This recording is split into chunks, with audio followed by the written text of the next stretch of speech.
what's up, guys? So it's Sunday, and I know a lot of people went out last night. Halloween is coming up, and so there were a lot of parties last night.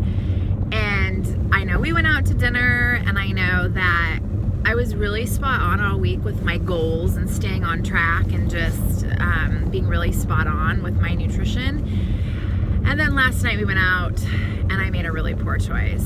And I'm not gonna lie, I knew that it was gonna be a struggle because I was completely unprepared before we went. I wasn't really sure where we were going, so I didn't have the opportunity to get online and look at the menu and see what I was gonna have.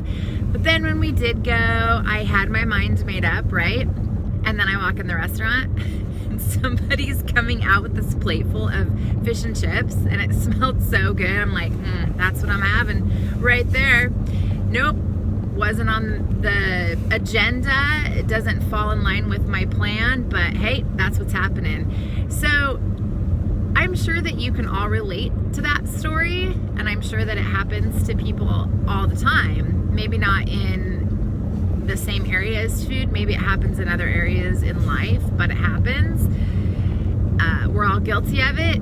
There's not one person out there that is so perfect that never makes that bad choice in a moment of weakness, and that is life. That means you're human. There's nothing wrong with it. It's not a bad thing, but it can turn into a bad thing if you dwell on it and continue to allow it to kind of define who you are in the moment and moving forward. You know, I had to ask myself a question this morning because I got up and I still was feeling pretty guilty about the choice that I made, just because I was feeling really icky. So I had to just say, look, I'm not going that direction. Like, that isn't where I'm living. It's behind me. It's in the past. I'm moving forward, right? Like, what's in front of me is the direction that I'm going. And the moment that I'm in right now is the moment I'm living in. So why am I letting a choice that I made last night wreak havoc on me mentally today when that moment has passed? Like, I'm not there anymore. So I guess that's kind of what you have to ask yourself.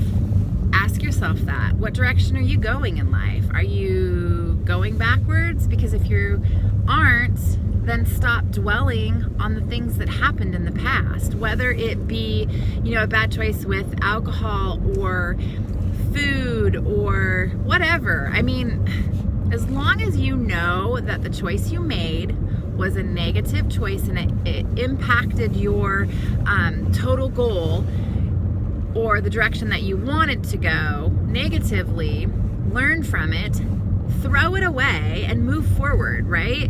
Because it isn't serving a purpose. It's actually hindering your ability to live and be present in the moment and successfully move forward in a direction that's positive. So stop beating yourself up about it and stop living in the past, because it's not where you're going and it isn't where you're at now. So I know a lot of people probably, you know, made conscious decisions to kind of go outside their realm last night, and that's okay. It's okay that you do that. It's not the end of the world. Today is a new day. Just embrace the moment that you're in and continue trekking forward, because that's the direction you're going. Don't hinder yourself by living in the past and the moments that happened, even moments that happened hours ago. It's in the past. It's done, right? Anyways, and yes, I am driving. I have this really cool little gadget that allows me to push a button. It actually turns my video on my phone because I have it securely here at all times, and that way I don't have to touch it. Nobody's at risk. There's no harm, and I can just drive and chat. So anyways, I hope everybody had a great time last night. I know a lot of pictures on Facebook this morning, and it was super cool to see everybody dressed up. But hey, you know what? Today is a new day. Don't dwell on any bad choices that you made last night. Learn from it. Pick yourself up, put your big girl panties on, and deal with it, because it's not the end of the world. So here's to a happy and healthy Sunday.